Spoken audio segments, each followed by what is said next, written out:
A land of minor mysteries and smaller lore, Southern Grances is a strange location, with only a few quests attached to it, all of which are optional. It can easily go unexplored for, well, the entire playthrough. This underappreciated land, however, is rife with details and fascinating tidbits of environmental lore.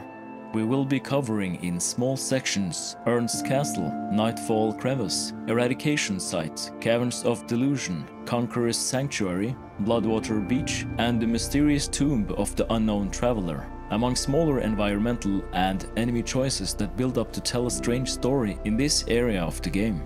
Witchwood will not be included because it deserves a video of its own.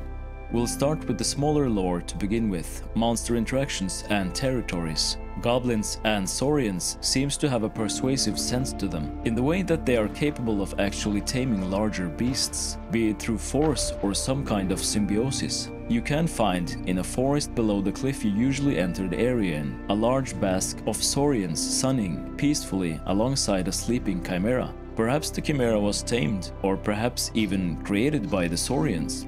We see goblins living in relative peace, not only with a pair of cyclops that they seem to be outfitting with armor in the Conqueror's Sanctuary, but also a drake that they live with in Devilfire Grove. It is unclear whether this is a forced slavery on either side, or some kind of food-based relationship. What's more, it seems the bandits have a cyclops of their own. Another cyclops can be found in the Boulder Pass as well, alongside a group of goblins. It seems clear that Cyclops are quite easy to either live with or tame, due to their simple minds and ever simpler needs. This tomb bears a reference to the sword in the stone, as well as a strange underlying criminal sense. On the bottom of the cliffs towards the lone pillar of land, there is a mining spot and a gather point beside it. This gather point has a chance of dropping dragon spit, which, when thrown at the mining spot, instantly provides its resources. Many of the resources dropped are capable of making periapts when combined with other items. Could the tomb and its golem guardian be used as a natural protection for bandit operations? It's clear the bandits did not make this golem though, so who did?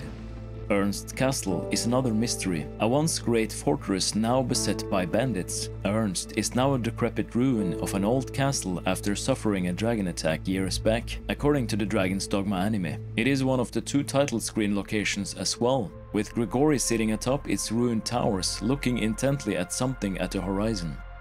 At the foot of the castle and a slight jaunt away lies the Eradication Site, which seems to still be on fire after a recent attack. Nearby lies a group of goblins on the shore, a griffin that stalks the area from the sky, and a small intact hut still full of goblins. This place was attacked recently enough for it to be assumed it could have been any culprit, from the goblins to the dragon himself.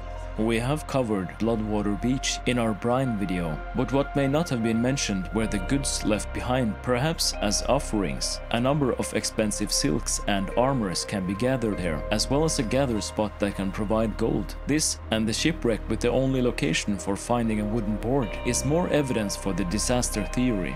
The Conqueror's Sanctuary is an odd place. Within it are a number of ballista, and one of which is permanently broken, as well as a series of goblins operating them, appearing to either entrap or protect the 2 massive cyclops. This is dangerously close to the Shadow Fort, which, when the Arisen arrives during the main quest to take back the fort from a force of goblins invading from the frontier caverns, also contains 2 cyclops with varying layers of armor. Correlation does not equal causation, but a coincidence is too strong to dismiss outright.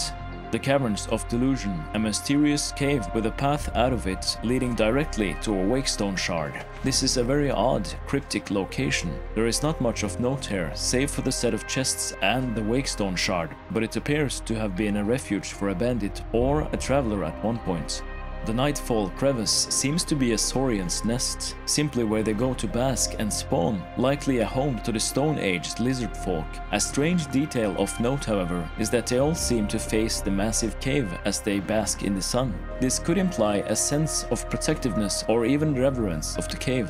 It is clear through some of the other hints, which may be covered in a future video, as they are more than monsters. It seems they're developing a sort of prehistoric society of sorts. The Noonflower can only be found near the Noonflower Cave, an unmarked location in a walkway above the pass between Bloodwater Beach and the Conqueror's Sanctuary. The Noonflower can be combined with Love in the Row to create the Arisen's Bond, a special ring that can only be obtained up to twice per playthrough, and is used to cement the Arisen's beloved. It is unclear why they only grow here, and due to its obscurity within its already obscure location, the Noonflower blossom can easily be missed. Southern Grances is full of mysteries, all of which tie together to tell a story of a large plain of land dotted with forest and populated almost wholly with monsters, whether it be the true kind or humankind. We see small societies and lack thereof dotted around this no man's land. Any attempt at human hands reaching too far met with spears, fangs, claws, and fire. We see the Shadow Fort and Ernst as the only sources of humanity.